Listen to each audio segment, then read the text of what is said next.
আজকের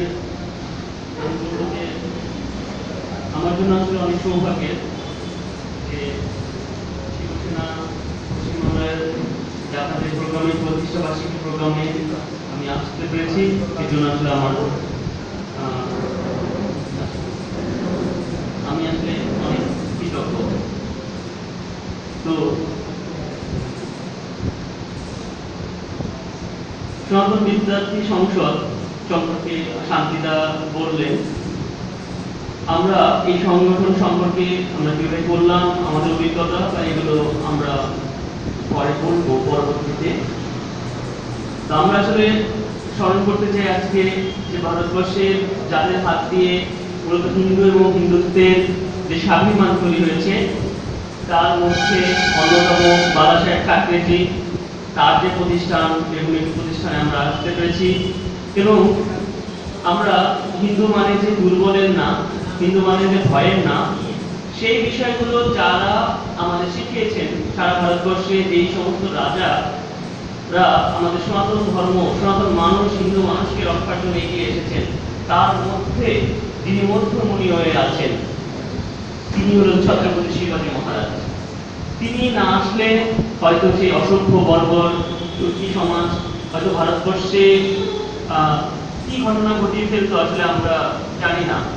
কারণ তার এই তীব্র প্রতিরোধের কারণে শিবাজী মহারাজের আজকে কিন্তু আপনারা দেখবেন যে দক্ষিণ ভারত বা বিন্ধ্য পর্বতের ওই পাশে এই তুর্কি শাসন খুব একটা সুবিধা করতে পারে এবং ওখানে যেতেও পারেনি তারা।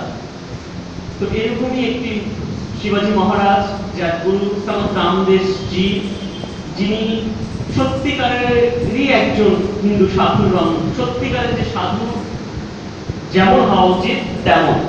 তো তারপর আমার ভালো লেগেছে যে হিন্দুত্বের কথা বলতে মায়াপুর ইস্কন থেকে একজন সাধু এসেছে এবং তাদের মুখে এরকম হিন্দুত্ববাদী কথা শুনে ভালো লেগেছে যে আমাদের যে সাধু সন্তরাও যে আসলে আমাদের এই বিষয়গুলো নিয়ে চিন্তা করছে জাতি নিয়ে। কারণ আমাদের অধিকাংশ সাধুরাই বিশেষ করে মায়াপুর নবদ্বীপ থেকে যে সমস্ত বৈষ্ণব সাধুরা বাংলাদেশে যায়, তারা যে সমস্ত ভাব জগতের কথা বলে, তাদের মনে হয় না যে তারা বাংলা মানে তারা কোনো এরকম যে রূঢ় বাস্তবতার কোনো জগতে তারা বাস করে।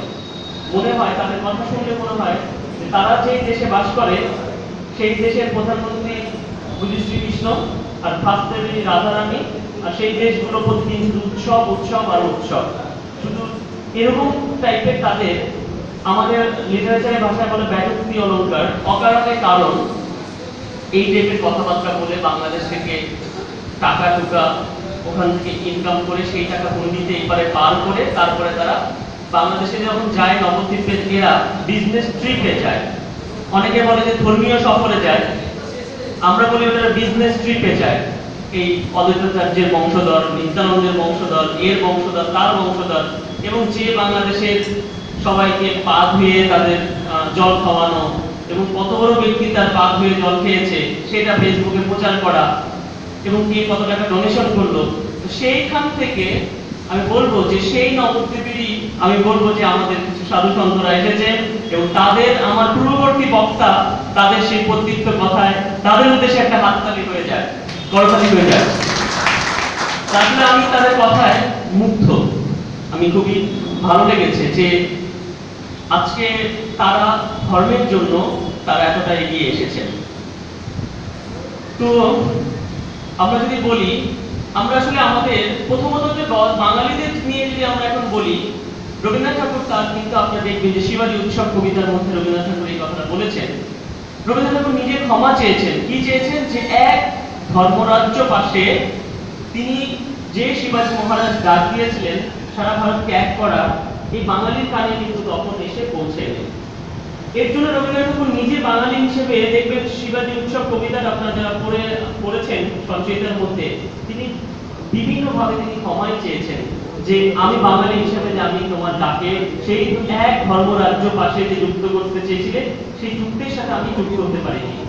তো শিবাজী মহারাজের সেই ডাকে সেই সময় বাঙালিরা আমরা এক হতে পারিনি, কিন্তু এখন তো আমরা এক হতে পেরেছি। যে সেই আমরা মনে করি যে পৃথিবীর যেই প্রান্তে যে হিন্দুরা থাকুক এবং হিন্দুদের উপর যত যেখানে অমানবিক অত্যাচার যেখানে হোক, সমস্ত হিন্দুদের আমাদের ঐক্যবদ্ধভাবে প্রতিরোধ করা উচিত, এগুলোকে বলা উচিত। সেটা শুধু শুধু ভারতবর্ষে না, বাংলাদেশে, এমনকি ভুটানে। আপনারা জানেন যে ভুটানের হিন্দুদের নির্মমভাবে ভুটান থেকে তাড়িয়ে দেওয়া হয়েছিল এবং সেই এখনো বহু হিন্দুরা শরণার্থী হিসেবে আছে।